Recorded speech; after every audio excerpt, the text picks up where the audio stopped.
Now we discuss a question regarding this final account with several adjustments.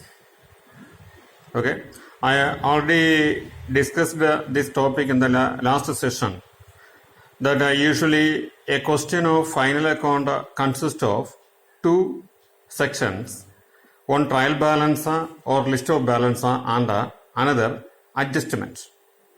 Okay, here look at this question. Actually we are discussing final account with adjustments. Okay, the question is, from the following balances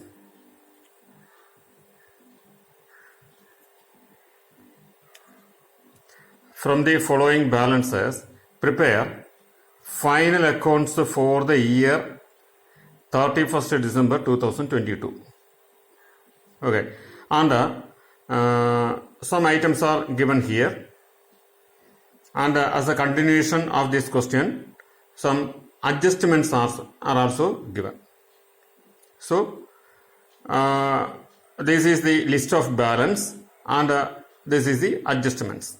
Okay, this is the continuation of this question. And in this question, here trial balance is not given. Instead of that, some items are given which we call as list of balance.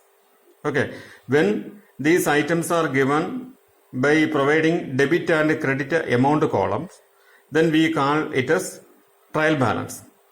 We discussed that in our last session.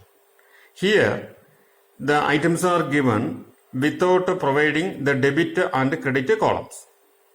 So, we have to identify what are the items to be debited and credited in the respective accounts of trading account and profit and loss accounts, and also what are the items to be shown on the asset side and liability side. Okay, now I start the explanation of this question. As the first step, we have to identify the items to be considered in these three accounts. That means trading accounts, profit and loss account and balance sheet.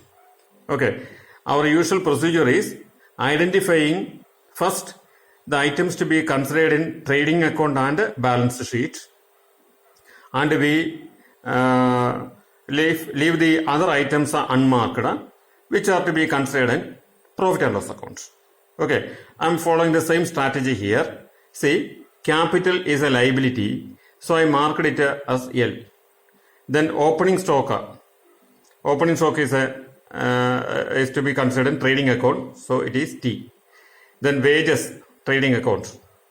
If you have any doubt regarding these items, just look into the format that I had given to you. Okay, then wages is to be taken in trading accounts, and this purchase trading account, sales trading account, then drawings, it is a liability, cash in hand is an asset, cash at bank asset, sundry debtors asset, furniture asset, sundry creditors liability. Okay, and we identified the items to be considered in trading account and balance sheet. Okay, and there remains some items unmarked. What are they? Salaries, rent, interest received, discount received, then advertisement, rent received, and commission. These unmarked items goes to profit and loss accounts. Okay, so first we write up the trading account from the T marked items. Then thereafter we prepare the profit and loss account by using the unmarked items, and then finally we prepare the balance sheet by using the L marked and A marked items.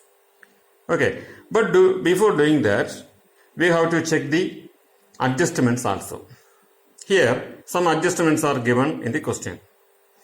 I already told you that all the items in the list of balance or trial balance will appear only one place in any of the trading account or profit and loss account or balance sheet. Okay, but the items in the adjustment must appear in two places.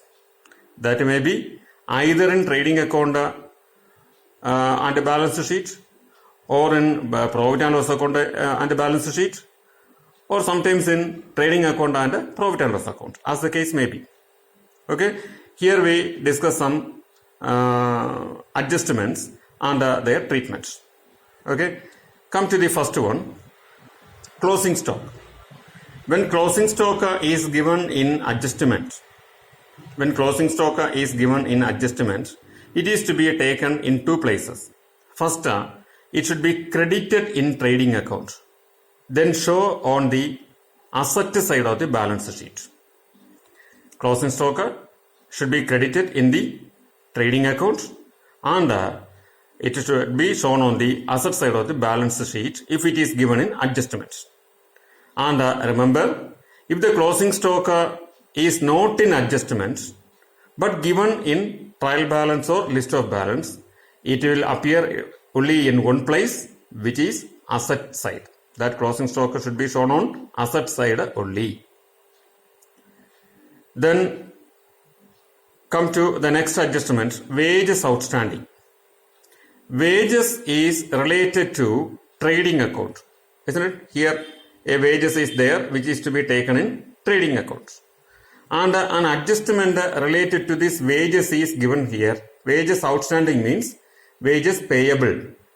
That we have to pay, we have the liability to pay the wages, but we didn't pay it. Okay, so it is called outstanding wages. An expense due but was not paid, that is called outstanding. This should be considered while writing up wages in the trading accounts. Okay, so this wages outstanding should be added with the already existing wages in the trading account first. Okay, then it will appear one more place. That means the wages outstanding, this 500 only appear in one more place, which is on the liability side of the balance sheet. Okay, see, if you refer the format of balance sheet, I had given such a format to you, and on the liability side it is given outstanding expense. Remember that? So this outstanding expense, any expense outstanding should be shown on the liability side. That is why here wages is an outstanding item, wages is outstanding and it is an expense. So it should be shown on the liability side also. So any expense outstanding, I am giving a general statement regarding that. Any expense outstanding should be added with the concerned item in the trading or profit and loss account. Here wages outstanding, wages is to be considered in trading account. So it should be added with the trading account and should be shown on the liability side of the balance sheet. Similarly, salary outstanding. Salary is related to profit and loss account, isn't it? But here salary remains unmarked, means it is to be considered where in profit and loss account. So while writing this salary in the profit and loss account, this salary outstanding should be added with that. Okay, then it is to be shown on the liability side also. So any expense outstanding in the adjustment should be added with the concerned item in the trading or profit. Here wages is to be shown in the trading account and salary is to be shown on the profit and loss account. So where the main item is to be, the concerned item is to be shown, there the outstanding should be added and thereafter it should be shown on the liability side also. Okay, then you remember one more thing. If the wages or a salary or any outstanding, any expense outstanding is in the trial balance or list of balance and not in the adjustment, then it will appear only in one place, isn't it? That is on the liability side only. If the wages outstanding or salary outstanding is given or any expense outstanding is given in the list of balance or trial balance, it will appear only where? In the liability side only. Okay. If they are in the adjustment, it must appear in two places. First, it should be added with a concerned item. The concerned item may be in trading account or in profit and loss account. Here, wages. The concerned item of wages is wages here, which is to be considered in trading account. So, wages outstanding should be added with the wages in the trading account. Similarly, the concerned item of salary is here in the list of balance, salary, isn't it? So, while showing the salary in the profit and loss account, this salary outstanding must be added with the salary in the profit and loss account. So, where is the concerned item? We have to add the outstanding expense with that concerned item in the trading or profit and loss account, and thereafter such outstanding expenses must be shown on the liability side also. Okay, this is a lengthy question, so I explain this question in 3 or 4 parts. Okay, so I continue this explanation in the next video. Okay.